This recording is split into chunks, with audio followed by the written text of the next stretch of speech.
بسم اللہ الرحمن الرحیم، السلام علیکم۔ آپ دیکھ رہے ہیں شہزاد ملک ایکسکلوسیو۔ میں ہوں شہزاد ملک اور آج کے پروگرام میں آپ سب کو خوش آمدید کہتا ہوں۔ ناظرین، جیسا کہ آپ جانتے ہیں کہ ڈی جی ایف آئی اے ثناء اللہ عباسی صاحب کو عہدے سے ہٹا دیا گیا، اور عہدے سے ہٹانے سے پہلے انہوں نے نون لیگ اور جو پیپلز پارٹی کے اہم لوگ ہیں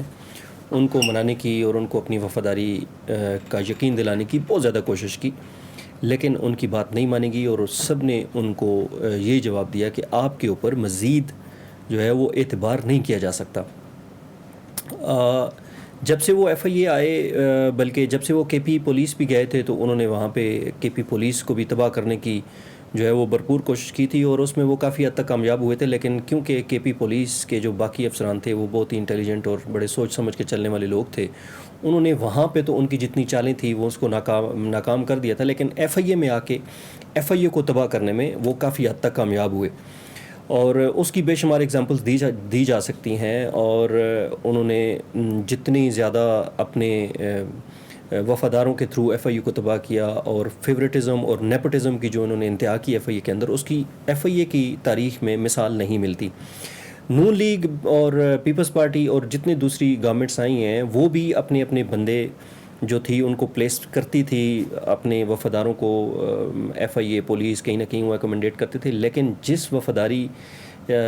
کا مظاہرہ ثناء اللہ عباسی صاحب نے عمران خان کے ساتھ کیا اور اعظم خان کے ساتھ کیا،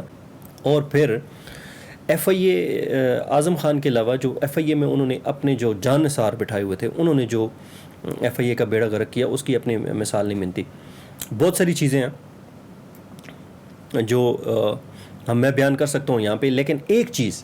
جس نے واقعی ہی ایف آئی اے کو تباہ کر دیا اور تباہی کے دانے پہ کھڑا کیا، وہ چیز تھی روٹیشن پالیسی۔ اب ذرا اس کا جائزہ لیتے ہیں کہ روٹیشن پالیسی جو تھی اس کا اصل مقصد کیا تھا اور وہ بنائی کس لیے گئی تھی۔ روٹیشن پالیسی کا مقصد یہ تھا اور وہ ڈیزائن یہ تھا کہ گریڈ 16 سے اوپر جتنے لوگ ایک اسٹیشن پہ ہوں گے اور ان کا 10 سال ایک اسٹیشن پہ گزر جائیں گے اگر ان کو، تو یعنی کہ ایک آفیسر کو 10 سال اگر ایک اسٹیشن پہ ہو جائیں گے تو اس کو وہاں سے تبدیل کر دیا جائے گا، اور ایک سال وہ کسی دوسرے اسٹیشن پہ لگا کے یا پھر واپس آئیں گے یا کسی دوسرے اسٹیشن پہ چلے جائیں گے۔ انہوں نے کیا کہ گریڈ 16 کو تو چھوڑ دیں، کانسٹیبل تک کو انہوں نے تبدیل کرنا شروع کر دیا، اور اس میں وہ کہتے ہیں کہ جی شیخ رشید صاحب کی یہ بڑی خواہش تھی۔ لیکن شیخ رشید صاحب کو اگر طریقے سے بریف کیا جاتا کہ سر یہ ڈویبل نہیں ہے، انسپیکٹرز آئی اوز جو تھے ان کو جس طریقے سے، اب آپ دیکھیں کہ اسلام آباد میں جو آئی او تھے، جو 10 سال سے 12 سال سے 15 سال سے 20 سال سے جو لوگ بیٹھے ہوئے تھے، جو تحقیقات کر رہے تھے، جو معاملات کر رہے تھے، ان کو سڈنلی اٹھا کے کراچی بھیج دیا گیا، اور کراچی والوں کو سڈنلی جو 20 سال 18 سال 15 سال سے بیٹھے ہوئے تھے ان کو سڈنلی اٹھا کے اسلام آباد بھیج دیا گیا۔ اب جو کیسز تھے، جو ان کے پاس تحقیقات تھیں، جو ان کے پاس تفتیشیں تھیں، ان کا کیا ہوگا؟ اب ایک کیس کی تفتیش جو تھی 70% 80%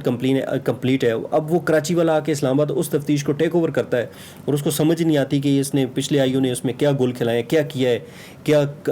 تفتیش، تو وہ انہوں نے ہاتھ ہی نہیں لگائے۔ دوسرا 18 سال سے 20 سال سے ایک اسٹیشن پہ بیٹھے ہوئے ان کے جو مقدمات تھے، ان کی جو لٹیگیشنز تھی مختلف عدالتوں میں، ان کو بھی تو انہوں نے پریزنٹ کرنا تھا، کوئی ایویڈنس پیش کرنے ہوتے ہیں، انہوں نے جرح کرنی ہوتی ہے، جرح کا سامنا کرنا ہوتا ہے عدالت کے اندر۔ تو یہ ساری چیزیں جو ایف آئی اے کے اندر آ کے انہوں نے برے طریقے سے تباہ کر دیا۔ جب سے یہ روٹیشن پالیسی کانسٹیبل سے لے کے اسسٹنٹ ڈائریکٹر اور ڈپٹی ڈائریکٹر تک گئی ہے، ایف آئی اے نے کام کرنا شروع کر دیا ہے۔ دوسرا آپ دیکھیں سائبر کرائم کے اندر، سائبر کرائم میں جو ٹیکنیکل کیڈر ہے اس کو اٹھا کے انہوں نے انویسٹیگیشن میں لگا دیا۔ اب ٹیکنیکل والے کو کیا پتہ ہے کہ انویسٹیگیشن میں کیا ہو رہا ہے، اور انویسٹیگیشنز والوں کو اٹھا کے انہوں نے ٹیکنیکل میں لگا دیا، اور اس کی بے شمار ایگزامپلز ہیں۔ تو یہ سب سے بڑا انہوں نے کام خراب کیا۔ اچھا، اب ایک اور چیز دیکھیں، اب کراچی میں ایک شخص 20 سال لگا رہا ہے، اس کو آپ نے اٹھا کے اسلام آباد بھیج دیا۔ اسلام آباد کے اندر وہ آیا، اب اس کی تنخواہ ہے فرض کریں 60,000 روپے، وہ اسلام آباد میں آ کے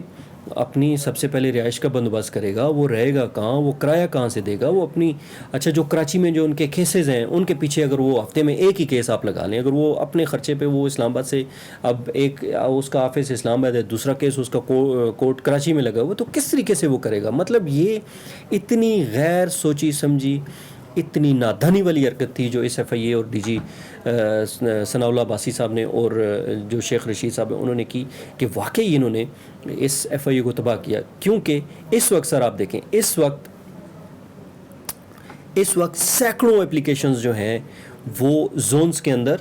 ان ٹرینڈ پڑی ہوئی ہیں, ان مینٹین پڑی ہوئی ہیں, ان کو پوچھنے والا کوئی نہیں ہے, ان کو ہاتھ لگانے والا کوئی نہیں ہے. وجہ کہ آئی اوز ہیں ہی نہیں ہیں. آئی اوز یا تو ایویڈنس پہ ہیں یا تو کیسوں کو ٹریٹ کر رہے ہیں دوسرے شہروں میں جہاں سے وہ آئے تھے. اور میری جو ڈی جی ایف آئی اے نئے آئے رائے طاہر صاحب, ان سے گزارش ہے کہ سب سے پہلے سر اس روٹیشن پالیسی کو آپ 16 اینڈ ابو تو جاری رکھیں, لیکن 16 سے نیچے جو آپ کے اسسٹنٹ ڈائریکٹرز ہیں, جو آپ کے 16 سے نیچے جو آپ کے کنسٹیبلز ہیں, جو آپ کے انویسٹیگیشنز کے لوگ ہیں,